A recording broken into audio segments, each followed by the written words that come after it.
So if you haven't seen the latest live stream, then you might be confused at the length of this video. Yes, this is actually much shorter than any other 40k PR video, so I decided to remove the live commentary portion due to the amount of time that it actually takes to record and edit.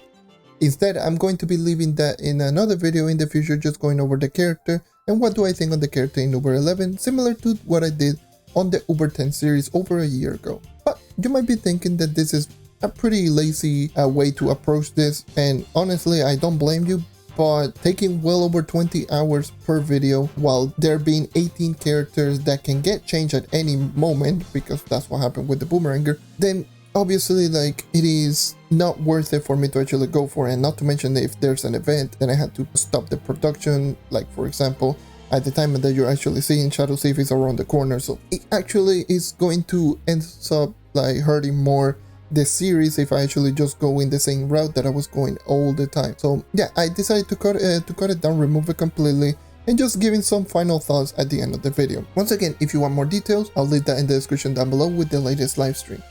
With all that being said, enjoy the 40k PR project on the Candy Barbarian.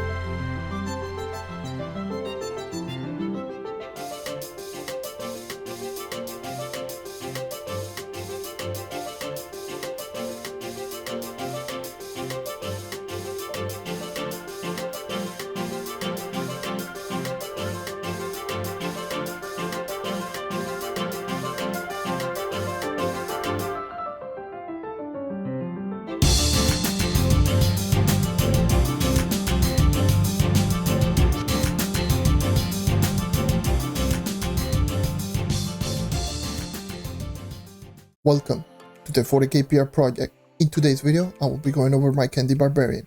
My Candy Barbarian is going to be currently sitting at 40,495 power rank. And here's going to be my stat, and you can pause the video if you want.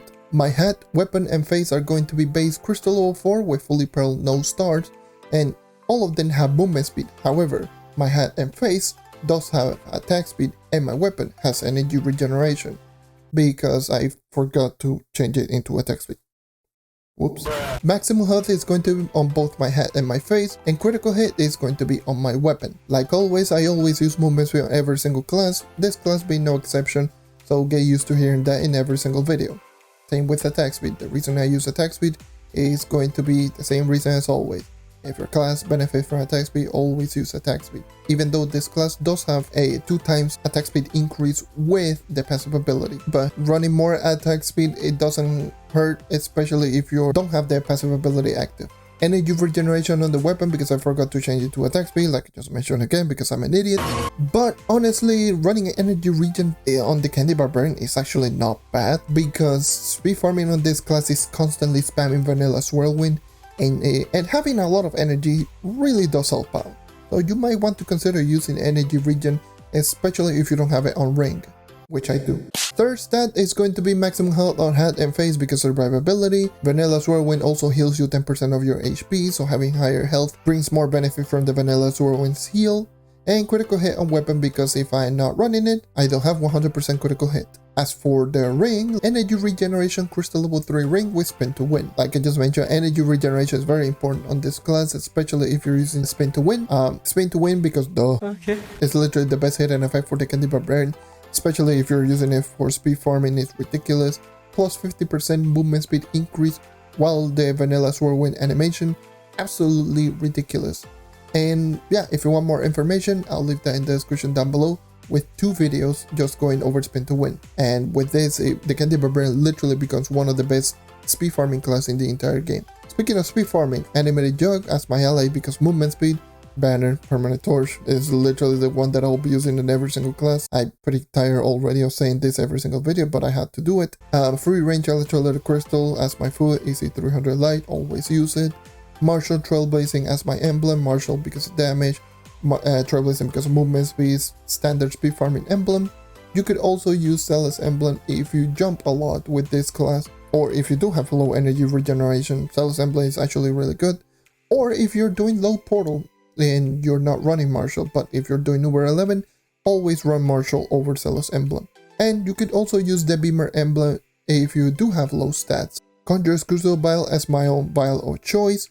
11,000 magic fine, I do have it on pretty much every single class. so it is a no-brainer.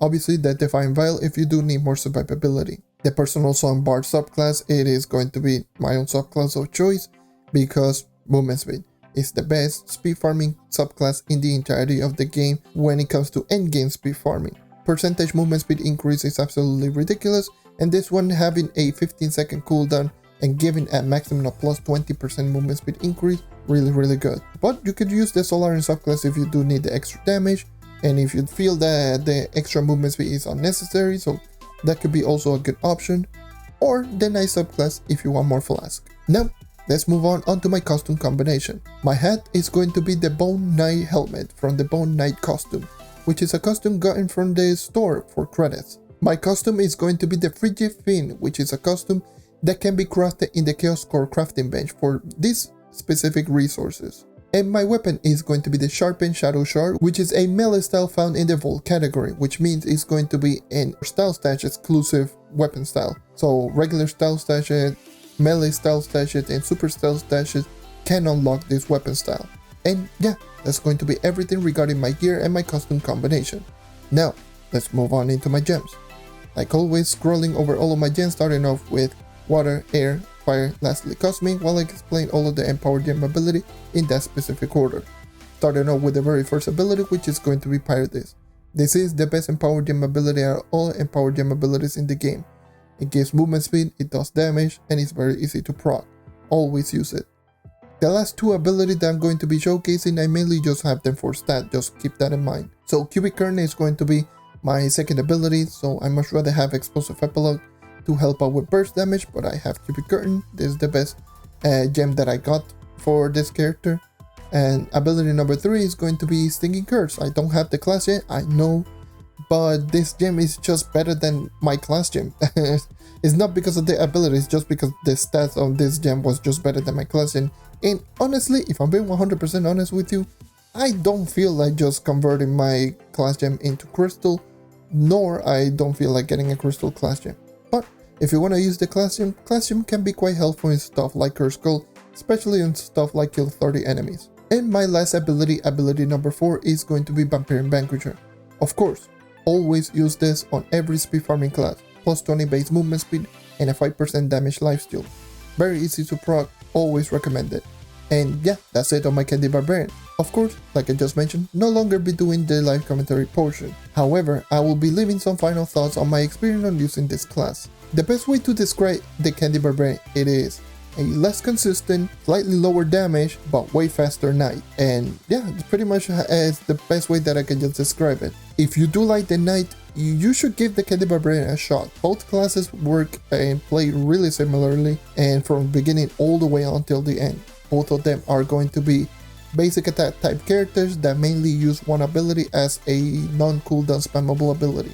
But the Candy Barbarian does have Ice Crown Cone, which is the ultimate ability that does massive amounts of damage, versus the knight, which goes more for protection with Iron Will, which can help out as a panic button. Basic attack on the Candy Barbarian versus the knight is obviously weaker and slower, but it's still above average in terms of damage and average in terms of speed. It does have pretty good range, which is more range in terms of like in front of you in terms of block range, it's more than the knight, but is worse in terms of horizontal. In Vanilla Swordwind is going to be comparable to Spear Squire, both non-cooldown spammable ability. Vanilla Swordwind can do like slightly less damage, but it is just equally as spammable and has less range but hits all enemies around it. Versus Spear Squire, which has more range and all the benefit that you can see from Spear Squire. Already done so many videos about it, so you can actually just see that on any of my night videos. Speaking of Vanilla Swordwind being your main spammable ability and being the ability that you use a whole lot, it does have not the best range and it does have a wind up to start. So in order for you to actually just maintain the highest momentum building, you need to have good timing. So players who are inexperienced are going to find this very inconsistent. And heck, even experienced player might have this very inconsistent, but who knows, there's maybe someone out there that is just extremely consistent with every single Vanilla Swordwind that it does. But yeah, for the most part, this is going to be more of a negative side of thing, because if you activate it too late, then you're not going to hit the enemy, you're not going to get movement speed pop. If you activate it too early, that's it, and you can easily just mess that timing up because of the shorter range. You could also just throw down an ultimate ability if you want, and that's essentially going to be for those who want to just keep spamming vanilla Swirlwind versus like stuff like the Knight, which is a lot more forgiving.